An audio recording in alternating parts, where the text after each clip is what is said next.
Thanks to you, I have many creations with meat and cheese. Honestly, my eyes roll the back of my head. Just as friends, though. Oh, yeah, no. We're pretty cool, though. I feel like sometimes friends kiss, though.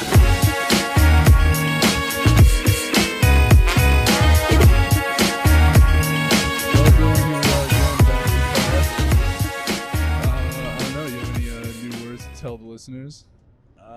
All you can eat sushi, it's always sketchy. So Ooh. whatever the listed prices, make sure to read the menus and all of the signs. I think that they're hoping to get you so like full and happy and just not thinking about money to the point where they put an automatic tip on the bill and then still leave a place for you to tip. So okay, so you think that they're just so joyful from satisfying you to your needs that they put it on there to take care of it for you further. That's not at all what I'm saying. No, I know. What I'm saying is that I think that they're trying to get you so full that you become illiterate And can't read the bill. Yeah, and can't just like, I'll just give them $5. Really, you're already giving them 12. Yeah. Yeah, that is true, and that rice has a lot of carbs. So if you're not a carby person, Oh, they love stuffing you up with rice, dude. Ooh, you'll be passing out as you're signing. They'll forge your signature. They don't care. So our friend John, who we went with and who has been a guest on the podcast before, he has actually gone there and been denied after a point of all you can eat.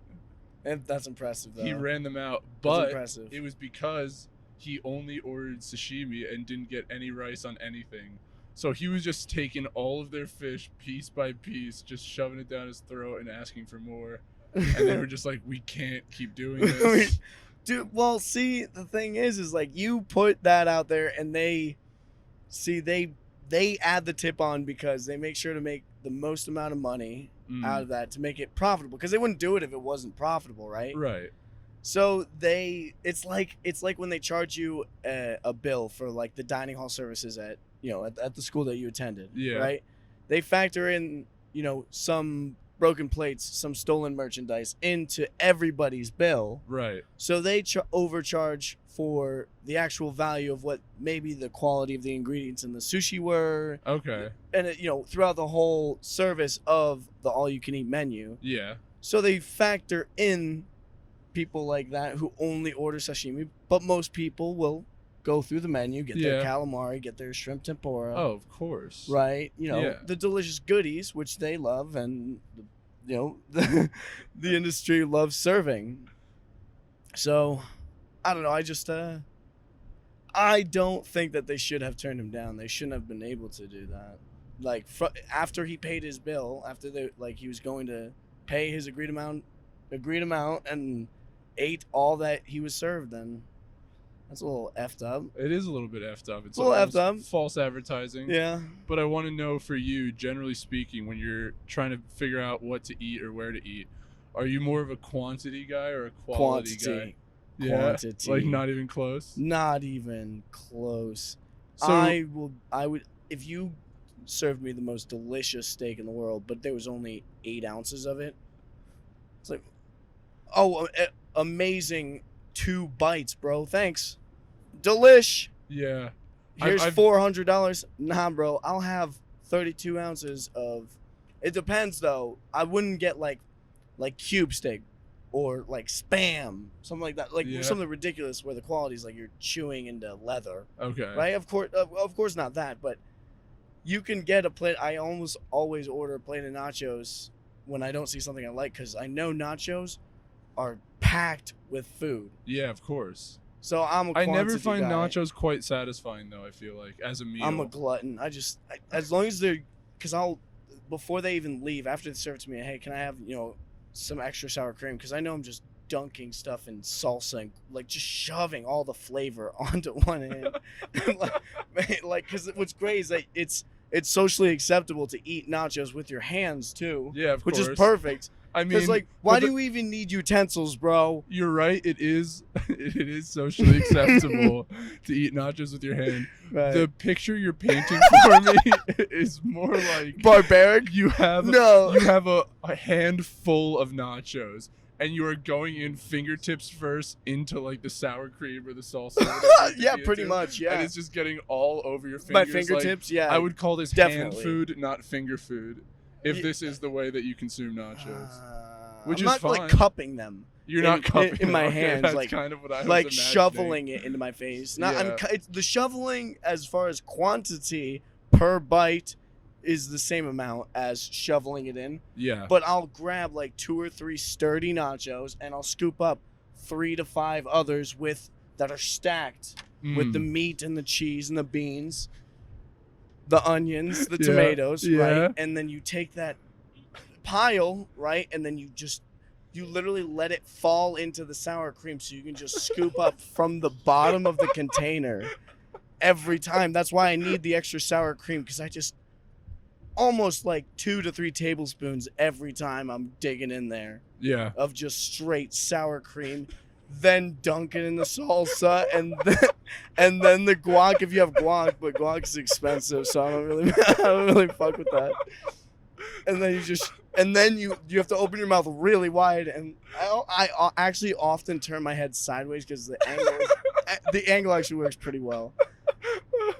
Like when I eat sandwiches, my mouth isn't that big though, which sucks, because like when I make sandwiches, they're like, I would say, because sometimes when I make the cheese buns, cheese isn't the same thing as bread. Tell us what a cheese bun is. So I make a it's called a cheesechurger.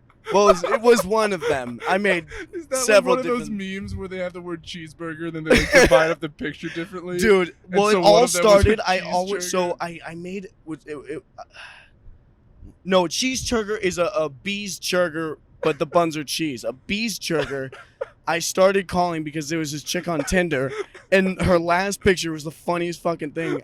It was like, I think, cheese on the outside, buns, and then the meat in the middle, and it was just labeled bees churger. And then I just made a hamburger. I had to recreate it. I had to. Well, see, I kind of stole it. Whoever you are, you know who you are. If you ever hear this, thanks to you, I have many creations with meat and cheese in sandwich form. It was perfect. That spawned off of this. The name at least. So the cheesechurger is, so I'll do like 4 or 5 slices of provolone or pepper jack, just in between. I like provolone and pepper jack. They hold together nice. They're great. I love that. Well, not pepper jack, not pepper jack slices, but what I'll do is I'll get a block of pepper jack cheese. Real quick, I want to just appreciate how the structural soundness of the cheese is an important distinction in the choice when choosing ingredients. Like, boy, do I love the taste of pepper jack. Well, the thing is, it's trial and error. It just cannot support this whole structure. Well, it's just the trial and error, because like I'll use like slices of sharp cheddar, but it was too crumbly to hold together to grab onto. Your thumbs would go through the whole bun, grabbing onto the sandwich. You know what I mean? Yeah. So the cheesechurger, I'll take the block of pepper jack, like maybe like half of an inch thick, just off the block, and I'll use that as the top bun. And then I'll make a hamburger with like maybe a pound, 1.2 pounds of ground beef, and then I'll throw it in the frying pan for I don't know, a couple minutes each side. But the middle is definitely, dude, that shit is definitely not cooked. The middle is like, oh, that's what I saw at the supermarket. Why is it still in my freaking burger, you know? No, yeah. And then I'll just eat that, and it's perfect because you just slather with sour cream. Forget about it. You just slobber it with sour cream. Oh, my cheesechurgers. Yeah. Hot sauce, all that. Wait, but the thing is the sandwiches are so tall. Like the cheesechurger was pretty tall. That was like 2.5 inches tall, and my mouth is just not that big. So what you do is you flip it over, right, and then you just wedge the bottom into your bottom teeth, and then you squeeze the rest of it into the top of your mouth. So you turn a sandwich that gigantic, like probably 2.5, 3 pounds of food, in like 4 minutes. Is you just take gigantic, and the flavors, oh my god, dude, the flavor and the texture is absolutely brilliant. Can you tell me about it? So the cheese. See, the thing with cheese is if I have 1 or 2 slices, I'm not tasting it that much on the sandwich. Yeah. I'm really not. Yeah. So if I want to taste the cheeses, cheese is my favorite, one of my favorite things. But so it depends on where in the cheesechurger or hamburger, whatever have you. Like the outsides, it's crisp. It's more cooked, right? Because the higher percentage of the bite that you take is more burnt, right? You get closer to the middle of the burger, more of your bite is less cooked meat. Would you say the outside is burnt or no? Well, yeah, it's touching like the outside surface that's touching the pan gets burnt. Right? Okay. Like I'm not talking about like the whole thing. It's fully cooked on the outer side, on the outer edges, as opposed to the middle, right? I see. Yeah. And I was making this distinction between like when you burn and ruin food. Oh, like, no. Yeah, I mean, it has like heat applied to it. Yeah, well, burn is like actually burning it. So like crisping the outside of the burger. Okay. And then what gets basically what I'm trying to get at is your first bite is more cooked meat, per amount of meat in the bite that you're taking. So okay. Those are some of the best, but see, when I put condiments on the sandwich, I usually dump it in the middle on top because you don't have a lot of time because the cheese melts. Right, so this is all happening. What? Of course, yeah. Yeah, well, yeah, because it's a gigantic slat, dude. It was like one of them was a meat pie, dude. It was absolutely gigantic. But you don't have a lot of time if it's cheese buns for sure, right? Because I mean, it depends. Like if you have 5 slices of cheese, if you really haven't eaten all day, because it's like 100 calories if you have like thick slices of cheese per slice. Mm-hmm. It's dense, man. Yeah. Those last 2 bites, I'm hurting. Having 1 to 1.2 pounds of ground beef, which is somewhat cooked, I guess, surrounded in just melted cheese. Oh my god, thick dude. And stacks up to 2.5 dude, inches my mouth high, is dude, I'm salivating right now. I would imagine that would be I ran out of somewhat Frank's of a heavy Red Hot. meal. Okay. Oh my god, I'm about to dump it on some burgers tonight. Oh yeah. Or tomorrow. Well, I've definitely seen you have burgers with Frank's Red Hot. Yeah. And I think a defining part of it was that you couldn't find a plate, but you were very, very ready to eat this burger. Yeah, like, it was clear that the lack I don't of a even know plate if that was that hungry, but it's just the smell, man. was not going to stop you. And Yeah, also yeah. that it was necessary that you applied Frank's Red Hot to it. And so what you did was, because you couldn't wait to eat it and like just hold it open and dump some on, Yeah. is just on the side you were about to bite, just absolutely poured Frank's Red Hot on that spot until it was literally running down your hands, so like delicious. running over the bread and down your fingers. Just take a big bite, next bite, same exact thing. Just absolutely load Frank's Red Hot in quite honestly not a very efficient manner because you're losing so much of it, it seems. Yeah, But fair. it is a good way to get full coverage of the burger, of every that is square inch of surface jam-packed area. flavor, man. I just need more flavor in my mouth. Yeah, You know what I mean? I really do. It's just like But I don't think I understand it to the extent you're describing. I'm a hedonist when it comes to food, man. Yeah. It's like how like people eat 1 or 2 chips at a time. Nah, It's like sure, yeah. Well, like you take small bites of food, right? You take normal sized bites, you would say, right? Of food? I think I take pretty big bites I eat pretty quickly. Pretty quickly. Well, that's the way I look at it. Is like I eat quickly because, oh, don't you want to savor your food? Like when people say, Yeah, don't you want to savor your food? I'm like it's that. Get out of here.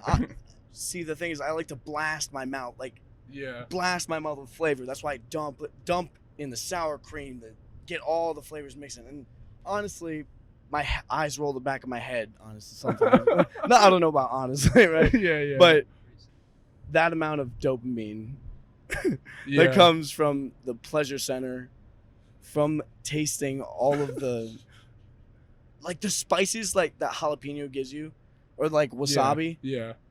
Damn, dude, I just love. I It's like need to feel something, dude. It's like yeah, I just need to feel something. It's like a form of masochism almost. Like it makes me understand. Dude, like, that's what I love about seltzer water. I'm not a very like sexually masochistic person in general, but you like have sex, dude? I mean, not like a whole bunch. That's weird. Why do you? Nah. Do you want? No. What's never? that like? What's it like? What's a sex, dude? Oh man, it's so crazy. It's when, you Kiss and hug. girl, you've kissed so much, you kiss for like hours, and then. But we kiss for hours. Are we sex? Did we do the sex? Did we? Is that what you're asking me? I don't know. On the I don't know what it podcast is. in front of all these people online. You want to know if we did? Yeah, no, I don't think we did. Yeah, we. No, we definitely. We technically didn't. Right. You know what I mean? Yeah, no, definitely not. I don't think it's. I mean, what is sex even when you think about it? Yeah. Guys being dudes. Yeah, that is. Yeah, that's true. It's just pals being buds and friends. Yeah, just being friends, doing friend stuff. Just being like real close with each other though.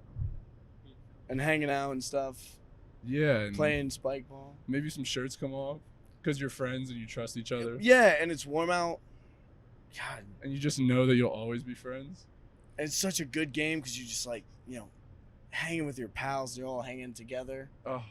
Forever. There's nothing I better. mean, yeah, like, or until the day is over. Well, until the day is over and hopefully for many more days to come. You know what I mean? Yeah, for sure. Yeah, no, I know exactly what you mean, man. Just like, because I think that we're going to be friends for a really long time, Do you think forever? Or? I think I can't think of a single time where I would ever let you down and leave you.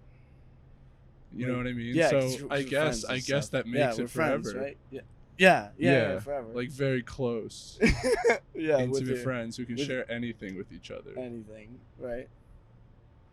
Just as friends, though. Oh, yeah, no. We're friends. Yeah, we're friends and stuff. We're pretty cool guys.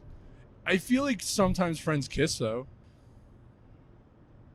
Like, I've seen friends kiss. Yeah. Like that's my buddy. Give me a kiss, Yeah, no, but you love when you see your buddies, like, kissing. You're like, oh, that's Chad. It's so funny. Like, I love when he does that. Yeah, like, guys who kiss guys are, like... Funny. I feel like it could be cool if I did it once. I feel like it could be cool. Like, I feel like people would think I'm funny. Yeah, no, for sure. No, that'd be cool and fun. Like, a fun thing to do together, right? Together. Yeah. Is it something we want to practice, like, alone, before we, like, whip it out in front of all of our other friends? Yeah. It would be funny if we did it. Yeah. Right? Maybe, like, I'll bring some wine or something, like, have, like, a good time about it. Yeah, no. Yeah, we could do that. Okay. We could do that over dinner.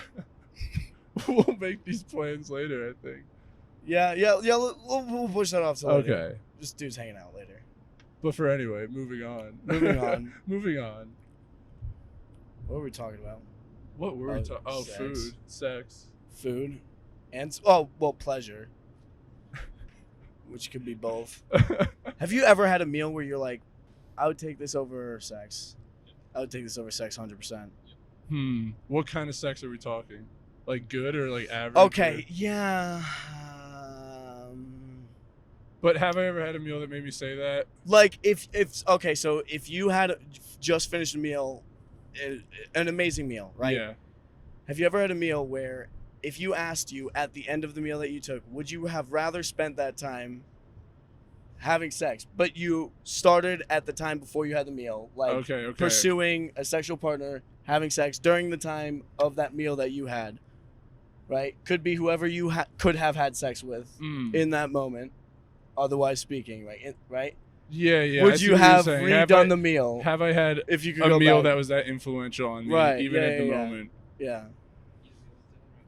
Not that I can think of. Do you have a meal like that? I mean, well, it sounds like it happens all the time. I don't know if you... Is that how it come off, really? Well, I mean, by asking that... Because it's true for every single meal, actually. No. Because the way you asked it made it seem like you were picturing a meal in your head. Like, no. This is the one where I said that. No, because basically, I said... So I said we were talking about sex. You said we were talking about food. And I was like, oh, yeah, pleasure overall. And I was Right, like, right. wait, Okay. the cross. Is there a cross? Is there a cross? Like, because, of course, you know, people have had sex where they would pick it over a meal. I've had shitty meals where, like, I would rather do a lot of things other than have that meal, right? So I don't think it goes in both ways, because I think you could definitely do it for sex. I don't know if there's a meal that you could pick, that you have had, that you would pick over sex. Do I have a meal in particular that I know of? I'm having such trouble like thinking of one. Yeah, do you have one? Oh shit, there's one that, no, cheeseburgers are good, but that's just a lot of really shitty ingredients that I make the best use of. Because I don't buy really, really expensive provolone. I buy like the cheap shit. Yeah, store brand pro. Yeah, store brand, all that stuff. Yeah. No, I can't say. No, I definitely can't say that I have had a meal where if I had the choice to do it over choosing between that meal or having sex, I would definitely go with sex. I think I might just be desensitized to food. You know what I mean? Like, you eat all the time. It's a lot less rare of an opportunity. Yeah, you also have been eating for a lot longer. Yeah. I've gotten, like, pretty bored with eating in general. I think I might stop. Really? Yeah, Let's make a pact. We'll do a whole month. No more eating. Sober October. Sober from all food and water. No food February. No food February. Yeah. Absolutely. I'm game. If you're game next year. No food February. I've been waiting 23 years for a month like this. Dude, I think we're just going to not need to eat anymore. I think we're going to get good at it.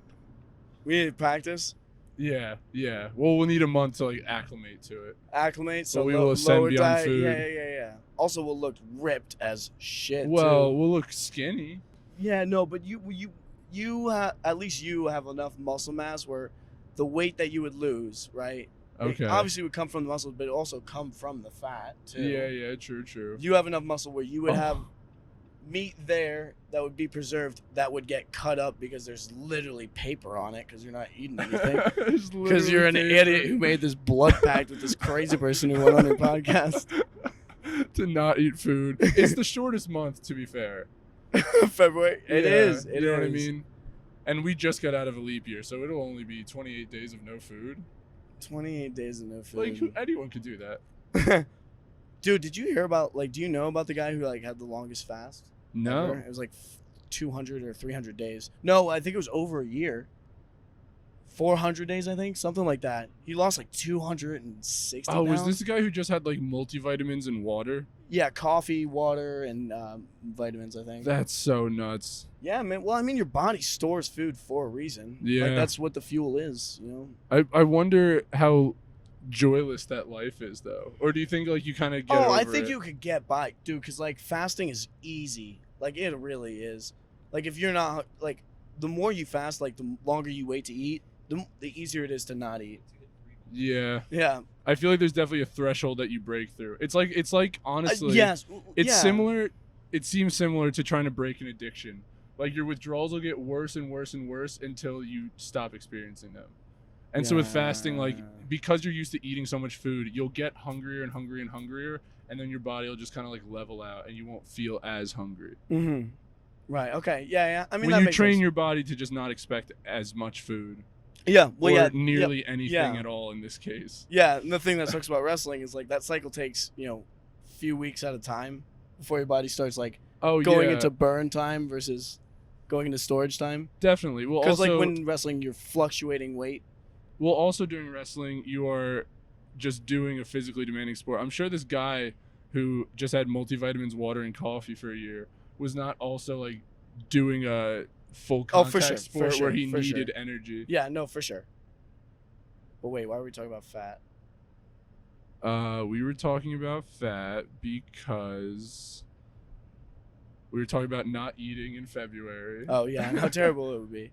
No, dude, you know what I've started to, like, I'm skeptical that the body, like the prime body, right? The 6-pack abs with the chest. Yeah, like the Grecian goddess. Yeah. That's peak. That's optimal body. I won't say so. Peak performance versus optimal. Peak aesthetic. No. So that's also I think no. I'm not gonna argue aesthetics. I do agree that, the body image, the Greek god is more aesthetically Yeah, pleasing. yeah. Right?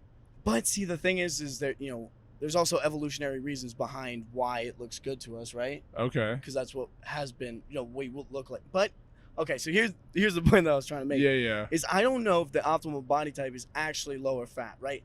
So the dad bod, we'll say, and I'm not saying a dad bod looks good because it doesn't look as good as a six pack.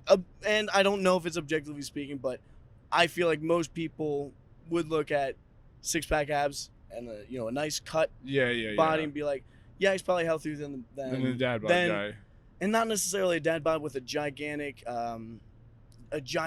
beer gut, because that's I read about it one time very briefly and terrible. I want to know what your skepticism is about. Is that having some surface body fat to use as storage, say, I don't know, a world pandemic happens, right? Yeah. And food is being distributed to everybody. Everybody's been given, I don't know, maybe a stipend for made up money to go and buy food, right? So when you increase the amount of money, you're actually not increasing the amount of food that's available. You're just increasing people's ability to get it. Okay.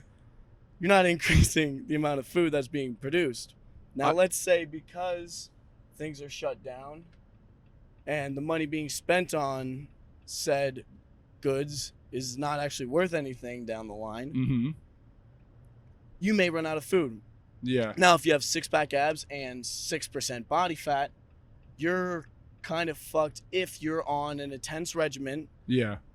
Which is, high energy, high consuming regimen. Yeah.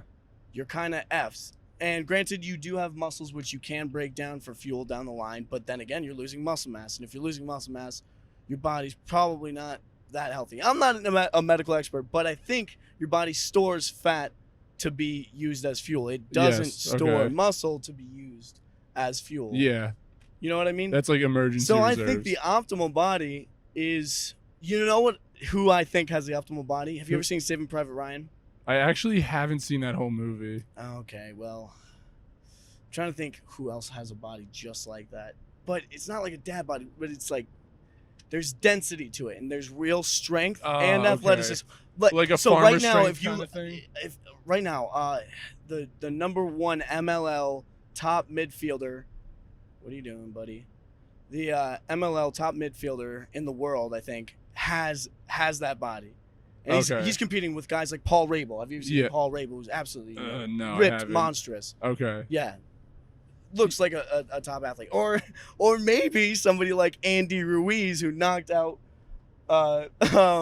Anthony Joshua. Oh, right. Okay. And Anthony Joshua looks like peak performance. And like I said, that's not even the point that I'm making. I'm not making, argument over peak performance, because that I still believe that, at least to a large extent, the athletic looking body performs better than, at least based on probability. I think more people successful in athletic sports, it all correlates with, better bodies. Most of the athletes have six packs. Most of the athletes have, what a brave statement. Well, I mean, it's just right. Yeah, it's just statistically speaking, you're more likely to, if you're picking from random athletes, top athletes, they're probably going to have, those features that we think of. Yeah, because they have to be so highly specialized. Yeah, but that's the thing, is I don't think specialization in a top, competitive sport is optimum for human survival overall. Okay. Speaking in terms of like existential, catastrophic end of the world. Yeah, like you're living in the fucking woods. Right, you need if you're talking about purely survival. Yeah. But then again, survival has changed. What you need to survive, the skills that you need, right? You can specialize in skills, and you never need to learn how to, you don't have to build be a your general own life. Survivor. Yeah. I mean, does anybody know where their fresh water comes from? Do you know hell no pipelines, water heating, how to fix anything? Not really. If you were dropped anywhere, what you need to survive has changed. Those tools have changed. Yeah. Right? Since I mean, the Industrial Revolution, where everything I feel like a part of you wishes that you could that was society because you think you would thrive? Oh, I mean, yeah, it would well, I don't know if I would thrive. I'm kind of an idiot, so. I don't know, dude. You're pretty like capable in general. Well, thank you very much. Yeah, of course. But I think it's like,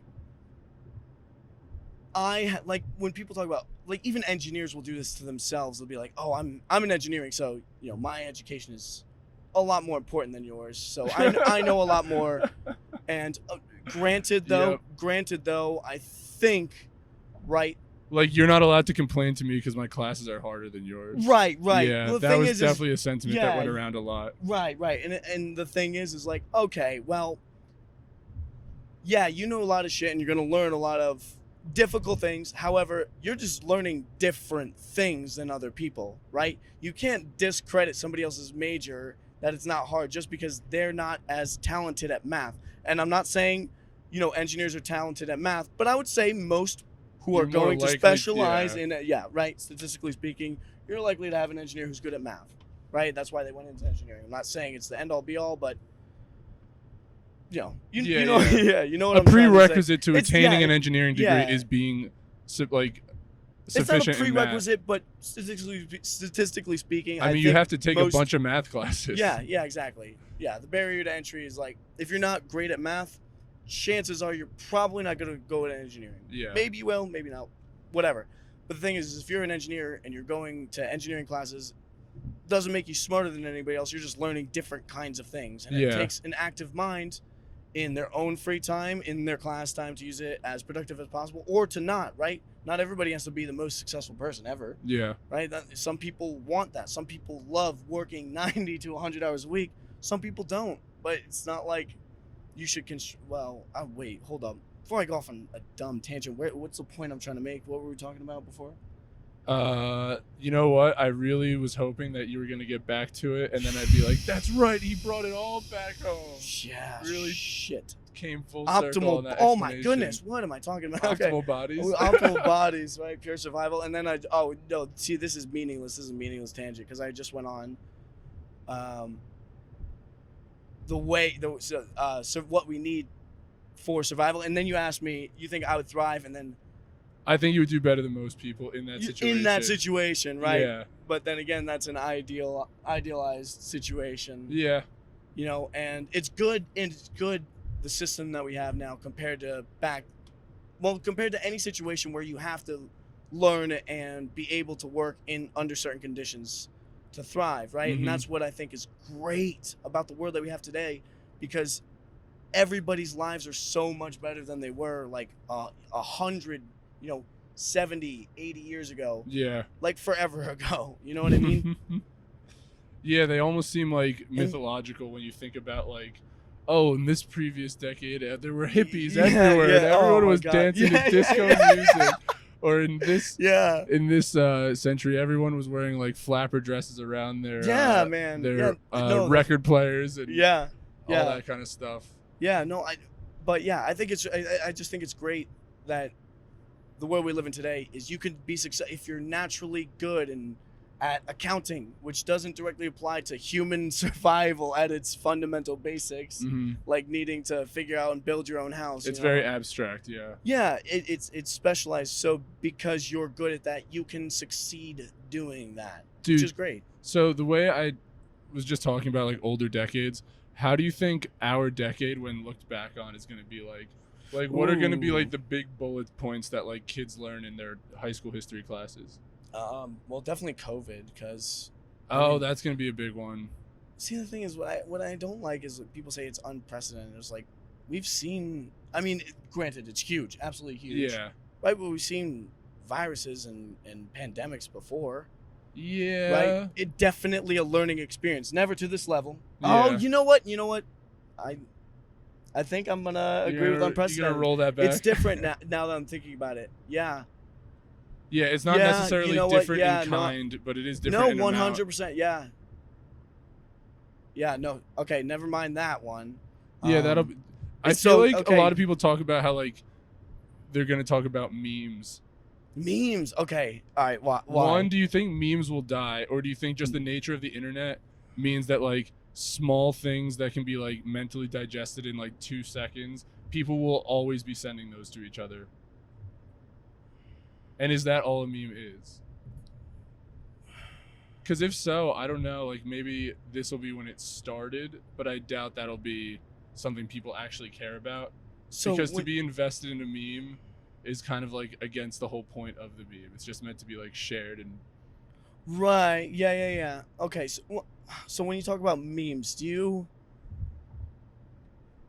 talking about memes as in they basically were created in the late 90s, early 2000s? Oh, like no, with the I mean internet memes. Yeah, I just internet mean like memes. like okay. the shit you go on Reddit for, like and yeah. Instagram, like just those like kind of things. See, the thing is I'm hard pressed to think that memes just started with the internet. I think the internet just gave a different GUI, right? A different interface to view them. But I think people have been very similar for a long time. Yeah, of course. Right? And a turn of phrase doesn't have to be a picture with a caption on it on the internet. Yeah. I have no backing for this. I don't know what was used as a meme, as a turn of phrase, back in the day. But I think that, there were definitely short spurts of, it's just expressions. Right? Yeah. So a meme is actually from a book called The Selfish Gene, written by Richard Dawkins. Oh, okay, yeah. If you know who he is. Yeah. Yeah. So, and a meme is basically like a cultural gene. A cultural gene. See, that like I've heard about propagates this through so many culture times. and stuff like that, and like reproduces by spreading to people and all that kind of stuff. I think that book was written in like the 70s, and that's where the term meme comes from. But now that's almost never what people mean when they say it. It's like a haha. Right. Funny picture. And well, so who assigned meme to memes? Oh, who knows, dude? Well, see, the thing is who knows? Well, if Richard Dawkins happened to come up with meme like on his own, separate from somebody else calling the memes. Yeah. Right, then it doesn't actually. No, it definitely comes from him, because that's exactly what they okay. are. So you think? Yeah. Maybe not him that assigned it to the memes, but he didn't assign it to internet. But memes, the name of memes was inspired by his definition of meme. Yes, gotcha. Okay. Yes. Okay. And then it was applied to these internet pictures. Right. That's what people call the manifestation, I think, Yeah. changed with time. I don't know what the memes were back then, but like you said, it's the bloodline. Well, not bloodline. It's the DNA of culture, right? Yeah. Right. Much. Right. So if it's propagated through time, then the manifestation may change as culture Definitely advances. Oh yeah, I mean he was an evolutionary biologist. He was saying right. how these things have been going on. Yeah. So okay, I get what that's saying. So, religion is a meme. But so religion is also a meme. Okay, that makes sense. Yeah, that makes sense. So what other trait, like DNA traits to culture? I don't know. Dylan, I think I'm gonna give you time to think on this. I think we're gonna chew this over. All right. And chew it over. We'll see you next time. All right. Next episode. Again, I'm gonna ask you got anything to plug? No, I'm all good. All right. Peace out, y'all. Bye.